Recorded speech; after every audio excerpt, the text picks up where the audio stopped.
उठाओ अपने हाथों को प्रार्थना में।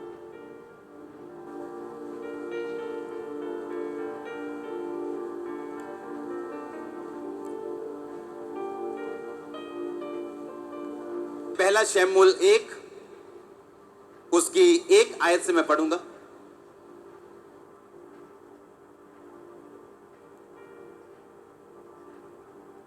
एप्रेम के पहाड़ी देश के रामातैम सुपीम नगर का निवासी एल्काना नामक एक पुरुष था। एप्रेमी था। सूब के पुत्र तोहू का परपोता एलीहू का पोता यहोराम का पुत्र था। आप कभी बाइबल जब पढ़ते हैं ध्यान से, आपको यह बात हमेशा मालूम होती है कि बाइबल में जब भी किसी बंदे का जिक्र होता है तो उसका एरिया बताते हैं कौन है, उसका दादा बताते हैं, परदादा बताते हैं, उसका बाप बताते हैं, कि लोग ये ना कहे कि हवा में बाइबल लिखी हुई, कि ये कोई मानसिक कोई क्रिएचर है, कोई मन की कोई मन घड़त किताब है जहां किसी ने यीशु बताया हुआ है, किसी ने पतरस बताया हुआ है। अगर यीशु मसीह के बारे में जिक्र है तो मत्ती की पहली पुस्तक में ही, पहले अध्याय में ही आदम से लेके यीशु मसीह तक सबके बाप दादाओं के नाम लिखे हैं। आदम का बेटा, उसके बेटे का बेटा, उसके बेटे का बेटा 14 पीढ़ियां, उसके बेटे के बाद से दाऊद 14 पीढ़ियां, उसके बाद से यीशु मसीह तक 14 पीढ़ियां। लिखा कि नहीं लिखा? ताकि लोग ये ना कहे ये मन घड़त है, उनको मालूम हो कि जो बातें हो रही हैं वो डॉक्यूमेंट्स के साथ हो रही हैं। कितने मेरी बात समझ रहे हैं? एक एक के दादा परदादा का नाम है। आज भी इजराइल में, हिस्ट्री में वो सभी नाम अलग अलग जगह पे भी हैं, ताकि लोगों को मालूम हो जो बातें की जा रही ये सच्ची हैं। आमीन। उसमें लिखा कि आप जब इस स्टोरी को पढ़ते हो कि उसकी 2 पत्नियां थी, हन्ना पनीना, पनीना के बेटे थे, बच्चे थे, हन्ना के नहीं थे। उसमें आगे लिखा कि वो हर वर्ष यहोवा के भवन को जाते थे। तब 9 आयत में लिखा, तब शीलो में खाने और पीने के बाद हन्ना उठी और यहोवा के मंदिर के चौखट के एक बाजू के पास एली याजक कुर्सी पर बैठा हुआ था। आप जब शीलो शब्द को पढ़ते हो, अपने पड़ोसी को बोलो शीलो। आमीन। आप जब शीलो शब्द को पढ़ते हो, इसके 2 मतलब है बाइबल में, एक आत्मिक, एक शारीरिक।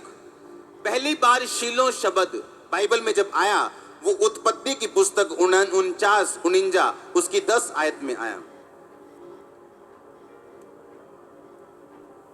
उसमें लिखा कि शीलो का मतलब है इब्रानी भाषा में,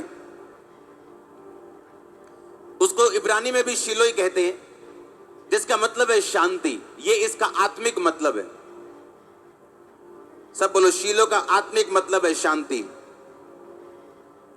लेकिन इस किताब में जहां पे शीलो का जिक्र हो रहा है, इसका मतलब शांति नहीं। शीलो एक स्थान था जहां पे लोग परमेश्वर की आराधना करने के लिए जाते थे। शीलो एक जगह थी जहां पे लोग परमेश्वर की आराधना करने के लिए जाते थे, और बड़ी बड़ी दूर से परमेश्वर की आराधना करने के लिए लोग वहां जाया करते थे।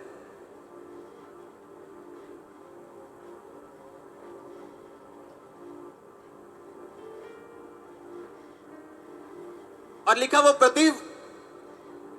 हर टाइम वो ऐसा ही करते थे। एक बात मैं आपको बताना चाहता हूं, अगर आप अपने केस के बारे में, अपनी लाइफ के बारे में सीरियस नहीं है तो परमेश्वर भी सीरियस नहीं। आमीन। एक बंदा था, मैंने उसे एक ड्यूटी दी और उसे समझाया कि हर शाम को 9 बजे, सुबह 9 बजे और हर शाम 6 बजे तू मुझे अपडेट देगा, रिपोर्ट देगा।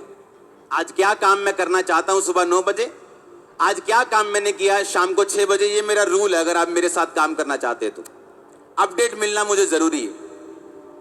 अगर आप अपडेट नहीं देते हो तो आप मेरे साथ काम नहीं कर सकते। अपडेट उसने नहीं दी।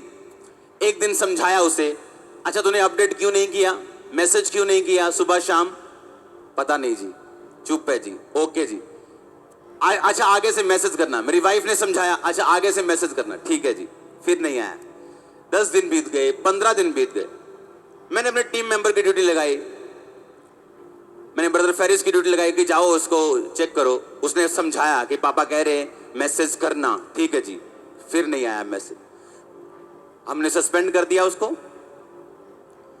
मैं अपनी वाइफ से बोल रहा था, मैंने कहा इतना आसान काम है कि सुबह क्या करना है, कोई ये नहीं है कि घोड़े चलाने हैं जाके, बस ये लिखना है कि आज मैंने 10 पुस्तकें छापनी है, मेरा टारगेट है। शाम को ये बता देना कि 10 नहीं छपी जी, 2 ही छपी हैं, कोई प्रॉब्लम नहीं, काम की कोई प्रॉब्लम नहीं।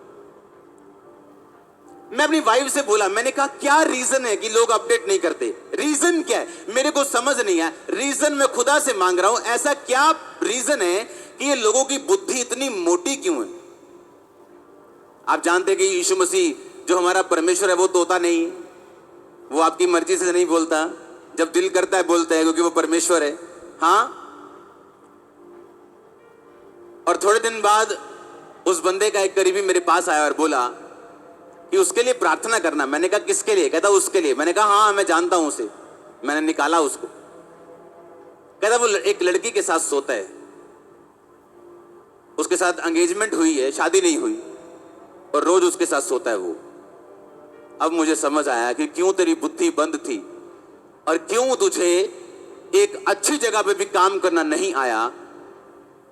कितने मेरी बात को समझ रहे हैं? अगर आप अपनी लाइफ के लिए सीरियस नहीं, जब डिवाइन हेल्पर्स आपके सामने आएंगे आपकी बुद्धि बंद हो जाएगी, क्योंकि आप पाप में। और उसने बताया कि उसके घर के तप्पड़ खत्म हो गए, तप्पड़ रुल गए, बिजनेस बंद हो गए। क्यों?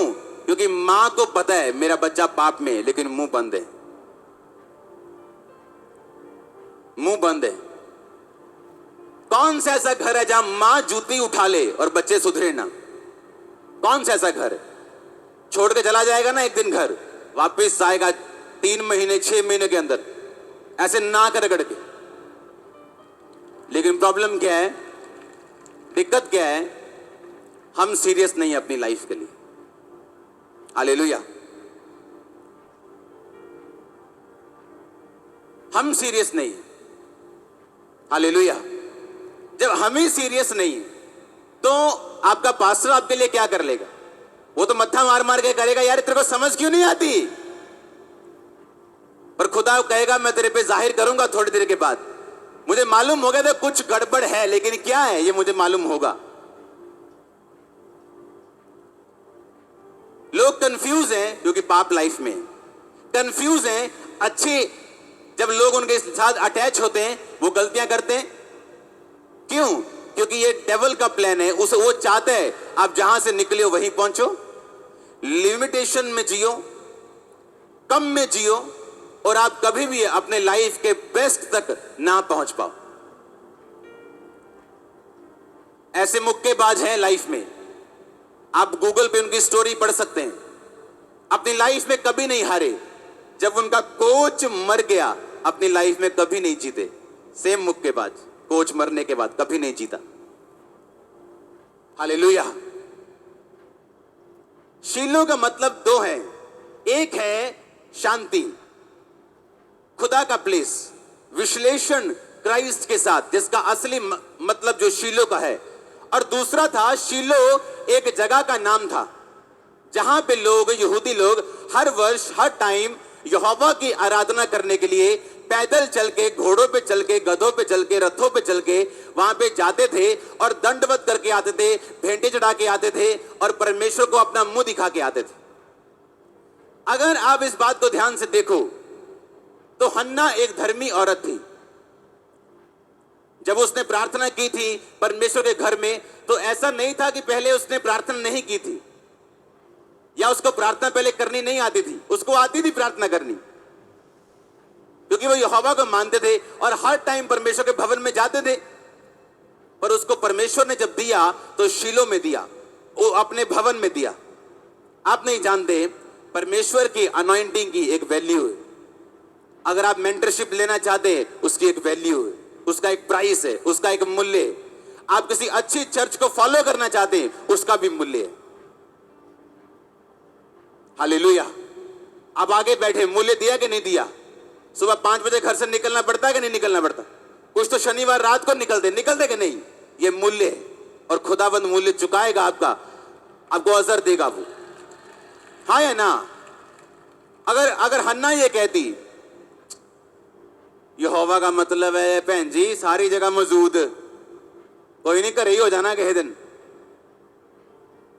यहोवा का मतलब है हर जगह मौजूद, पर उसकी मैनिफेस्टेशन पावर और उसकी मौजूदगी ये दो अलग अलग चीजें हैं।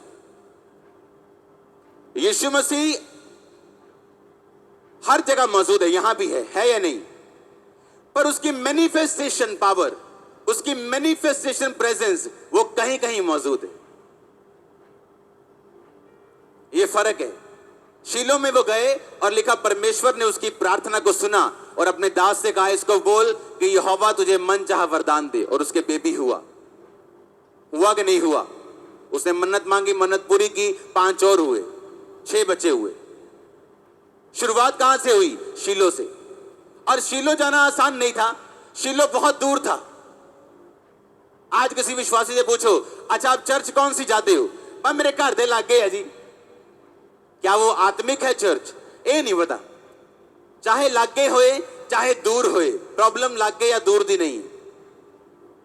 प्रॉब्लम ये है क्या वो चर्च हीलिंग पे विश्वास करती, उद्धार पे विश्वास करती, चमत्कार पे विश्वास करती? क्या वो रूहें बचाने में विश्वास करती है? क्या वो परमेश्वर की मैनिफेस्टेशन में विश्वास करती, गवाहियों पे विश्वास करती? तो वो जीवित चर्च आप जा सकते हो। लेकिन आज लोगों की लाइफ में जब बिब्लिकल प्रिंसिपल्स, बाइबल के प्रिंसिपल्स के लिए जगह नहीं, बाइबल के वचनों के लिए जगह नहीं, तो परमेश्वर भी कुछ नहीं कर पाता उनकी जिंदगियों से। हालेलुया। क्योंकि पाप आपकी बुद्धियां बंद कर देगा, आपके हेल्पर्स मत्था मारते रह जाएंगे और एक दिन आपको छोड़ देंगे।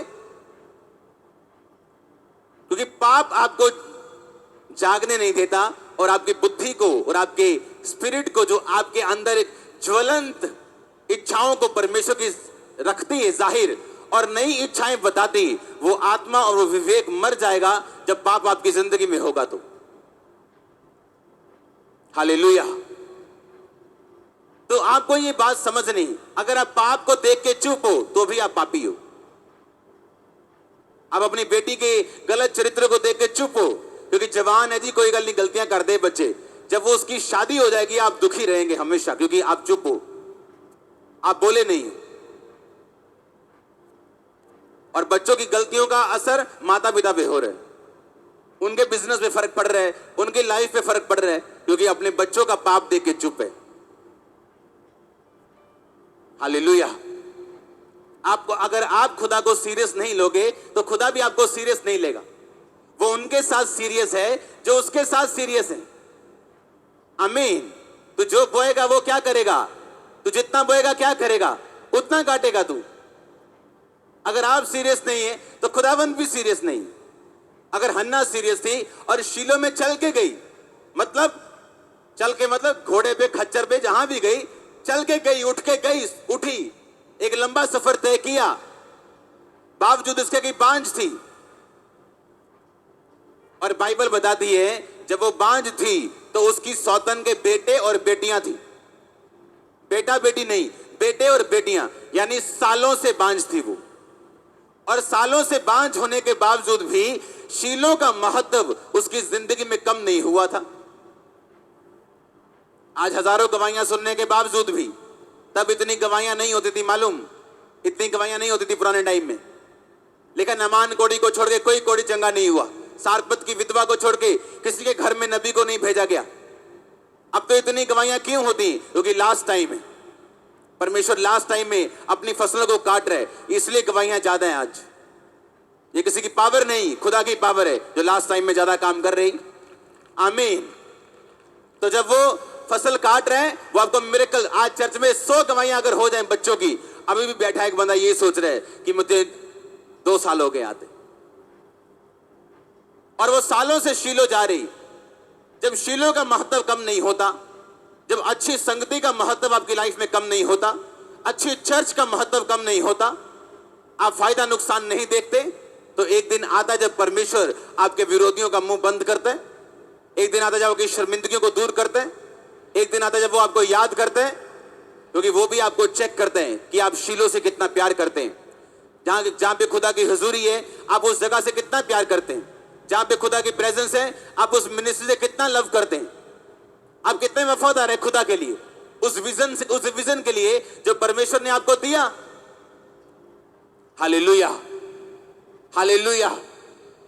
लेकिन वो शीलो में हर साल जाया करते थे, पर हर साल उसकी प्रार्थना सुनी नहीं गई, पर उसने जाना बंद नहीं किया। और शीलो दूर था, पूरा ताम झाम लेके जाते थे, भेड़ बकरियां, वो गाय बैल सब कुर्बान करने के लिए जाते थे। बड़े बड़े अनाज, दाख, मधु, ये वो मैदा, तेल लेके जाते थे वहां पे। और लिखा जब वो जाते थे तो परमेश्वर ने उसकी प्रार्थना को सुना। कितना महत्व है आपकी लाइफ में बिब्लिकल प्रिंसिपल्स, बिब्लिकल जो बाइबल का स्ट्रक्चर बना है, जो बाइबल के वचन है, आपकी लाइफ में कितना महत्व पाते हैं, ये निर्धारित करेगा आपकी लाइफ कितनी क्वालिटी वाली होती है। आइसक्रीम कई तरह की है ना, सस्ती वाली, 5 रुपए वाली, 2 रुपए वाली, 200 वाली, 2000 वाली। कहने को सब आइसक्रीम है, कहने को सब विश्वासी। इंग्रेडिएंट्स क्या डाले, उसमें चीजें क्या डाली, बनाया कैसे, आइसक्रीम सस्ती या महंगी कर देता है। हाँ, कुछ रंग है जो फूलों से निकलते हैं, ओरिजिनल फूलों से भी 2 बूंद भी डालनी 200 रुपए का खर्चा है। कुछ रंग ऐसे हैं जो 2 रुपए की कुल्फी में डले हैं, जो रंग आपके गले को खराब करेगा और आपके गले पे 200 लगवा देगा डॉक्टर के पास। हाँ, लेकिन वो 2 रुपए वाली है, एक ही कलर है, वो 200 वाली है, सेम कलर है, टेस्ट भी सेम। आप कैसे विश्वासी बनना चाहते हो, आपके इंग्रेडिएंट्स बताएंगे, चीजें बताएंगी कि आपको लव कितना है बाइबल से, चर्च से, खुदा से, वचन से। जो क्रिश्चियन प्रिंसिपल्स हैं, जो क्रिश्चियनिटी डिमांड करती, आप कितना प्यार करते हो उससे। इस बात पे आपकी कीमत निर्धारित होगी। हालेलुया। इस चीज पे डिपेंड करेगा आपकी कीमत कितनी, या आप किस क्वालिटी के विश्वासी। क्योंकि हर चर्च में, हर जगह अच्छे विश्वासी, बुरे विश्वासी, बहुत अच्छे भी हैं, अविश्वासी भी हैं, विश्वासी हो के अविश्वासी हैं, कई अविश्वासी हो के विश्वासी। कई तरह की वैरायटी मिलती है आपको चर्च में। हर को एक वचन मिलता है, हर एक बंदा सेम गवाहियां सुनता है, हर एक बंदा सेम टेस्टिमनीज, सेम वचन सुनता है, लेकिन हर एक का रिजल्ट अलग अलग है। तो ये परमेश्वर के ऊपर निर्भर नहीं करता, आपके ऊपर निर्भर करता है कि वचन सुनने के बाद आप उसे किस तरह से लेते हो। हालेलुया। आप कैसे लेते हो वचन सुनने के बाद अपनी लाइफ के ऊपर। आमीन।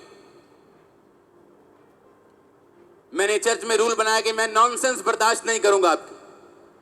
आप क्वायर में हो, आप कहीं भी हो, आप व्यभिचार करोगे, हेलो हाय करोगे, आप निकाले जाओगे डायरेक्ट, सीधा ठा, कोई क्वेश्चन आंसर नहीं। मुझे क्रिश्चियन प्रिंसिपल्स बनाने हैं। कल एक बंदा मुझे आके बता रहा था, कह रहे आपके चर्च जो जितना बड़ा है, जितना बड़ा है, जितना बढ़ता जा रहा है, कहता लोगों को मालूम नहीं, क्योंकि लोग सिर्फ आपको पुलपट पे देखते हैं। कहता मैंने आपको पीछे से देखा, अंदर से। जितनी शक्ति आप रखते हो, ये आपकी शक्ति का नतीजा है जो चर्च में हो रहा है। लोग बाहर जाके क्या बोले, मुझे कोई परवाह नहीं, मैं खुदा की हुजूरी में खड़ा हूं, 1% परवाह नहीं। मुझे अपने प्रिंसिपल्स चाहिए जो खुदा ने मुझे दिए। आमीन। आज जब गुरदासपुर से मैसेज आ रहा था कि अंदर के 6 हाल भर गए, आज हमने पता क्या किया, बाहर बहुत बड़ा कर दिया, आज टेंट बहुत बड़ा कर दिया, वो पूरा भर गया। आज 30,000 स्क्वायर फुट टेंट लगा है बाहर गुरदासपुर में। अगर उसकी फोटो अगर है तो हम देख सकते हैं। ये गुरदासपुर है, स्क्रीन पे देखो, आप देख रहे हैं। ये खामरा चर्च नहीं है, यहां ये गुरदासपुर लोग सुन रहे हैं इस टाइम। आज की गैदरिंग है, ये फ्रेश फोटो है। कभी भी ओल्ड फोटो हम नहीं दिखाते, कभी किसी मीटिंग में। ये आज की फोटो है। हालेलुया। और ये अभी ट्रेलर आप जो देख रहे हो, पिक्चर बाकी दोस्त, पिक्चर भी बाकी। आमीन। हालेलुया। आपको सफलता की परवाह नहीं करनी अगर प्रिंसिपल्स को पकड़ लिया आप। हालेलुया। अगर आपने क्रिश्चियन प्रिंसिपल्स पकड़ लिए, क्रिश्चियन वैल्यूज पकड़ ली, क्रिश्चियन वचन पकड़ लिया आपने, खुदा का दिल अगर पकड़ लिया, सफलता के लिए आप जोर नहीं लगाएंगे। एक बार गया हूं मैं गुरदासपुर ब्रांच, एक बार, सिर्फ एक बार। मैं सारा दिन प्रेयर में रहता हूं, मेरे लोग गवाह हैं, सारा दिन मैं कोई और काम नहीं करता हूं आजकल। यहां से जाता हूं घर, अगला दिन बच्चों के साथ, उसके बाद प्रेयर। प्रेयर कहां, प्रेयर कहां, प्रेयर मेरा 8x10 का शानदार कमरा, सिर्फ प्रेयर। आमीन। आपको अगर क्रिश्चियन प्रिंसिपल्स मिल गए, आपको सफलता के लिए सोचने की जरूरत नहीं। आमीन। खुदा के लोग हारेंगे नहीं, वो जीतेंगे। लोग सोचते हैं कि सिर्फ पंजाब में क्रिश्चियन है। आंध्र प्रदेश में एक क्रिश्चियन प्रधानमंत्री था, उसका एक्सीडेंट हो गया, मर गया वो, प्लेन क्रैश हो गया उसका। उसके बच्चे ने कहा कि आप मुझे मेरे पापा के जगह पे मुख्यमंत्री बनाओ, तो उन्होंने नहीं बनाया। कई वजह हो सकती, पार्टी की अपनी वजह है, उसकी अपनी वजह है। उन्होंने पार्टी छोड़ दी और धरना लगाया। जब तो एनडीटीवी ने पूछा कि आपने धरना लगाया, आप क्या कहना चाहते हो पार्टी को? कहता मैं दिन में 2 बार बाइबल पढ़ता हूं और उसमें लिखा हुआ है कि जब खुदा ने प्रेयर करना सिखाया कि अपने दुश्मनों को माफ कर जिस तरह मैंने तुम्हें माफ किया, कहता मैं उसको माफ करता हूं। ये असली क्रिश्चियन है। हाँ, वो क्रिश्चियन नहीं जो पास्टर्स को गालियां निकाल रहे हैं फेसबुक पे और बोल रहे हैं कि हम क्रिश्चियन हैं। तुम क्रिश्चियन नहीं हो, तुम्हें तनुपले लिखा है तो ही क्रिश्चियन हो। एक क्रिश्चियन अपने फलों से जाना जाता है, अपने शब्दों से नहीं, फलों से। आमीन। फलों से। आपके फल कैसे हैं? आप एक वोट के लिए पास्टर को बीच में खड़ी सकते हो, आप क्रिश्चियन नहीं। क्या हुआ उसके साथ? 9 साल उसने अपनी पार्टी बना के संघर्ष किया, प्रभु में विश्वास करता रहा। इस साल आज इंडिया की चौथी सबसे बड़ी एमपी की पार्टी उस क्रिश्चियन बंदे की है, रेड्डी की। हाँ, एमपी की 22 सीटें जीती उसने और 170 में से 150 सीटें एमएलए की जीती और वो मुख्यमंत्री बने आंध्र प्रदेश का। जाओ पढ़ लो उसको। Christian values. आमीन। कितने मेरी बात समझ रहे हैं? आपको क्रिश्चियन वैल्यूज रखनी है। आप रखोगे जीत जाओगे, रखना बंद कर दोगे किसी भी टाइम हार जाओगे। आपकी जीत लोगों पे निर्भर नहीं करती, आपकी जीत इस बात पे डिपेंड करती प्रभु के साथ आप कैसे रिलेशन में। आमीन। आपकी क्रिश्चियन वैल्यूज आप समझते कि नहीं समझते? शीलो का मतलब समझते कि नहीं समझते? अच्छी संगति का मतलब समझते कि नहीं समझते? अगर आप वैल्यू रखते तो ही खुदाबंद आप पे दया करते। हालेलुया। अब क्या करें गुरदासपुर चर्च के लिए? वो बढ़ता जा रहा है, जितना टेंट लगाओ बढ़ता जा रहा है, उसको और बड़ा करते और बढ़ता जा रहा है। और अब देखो, लोगों को मैं जानता नहीं हूं और लोग बोल रहे हैं जैसे ही वो खेतों में जा रहे हैं, रसौलियां निकल रही हैं और सुबह आके जट बोल रहे हैं ये क्या हो रहा है, ये क्या लाइन लगी है रसौलियों की, इधर रसौली उधर रसौली, ये क्या हो रहा है? कहते हमने पहले कभी नहीं देखा ऐसे कि रसौलियों में कभी ऐसे निकलेंगे खेतों में और बाथरूम करने जा रही रसौली बाहर, बाथरूम करने जा रही रसौली। जीसस। मेरी प्रार्थना है कि जब आप इस वचन को अपने लिए रिसीव करेंगे तो आप सेव नहीं रहेंगे। परमेश्वर आपको ब्लेस करे। सबको जय मसीह की।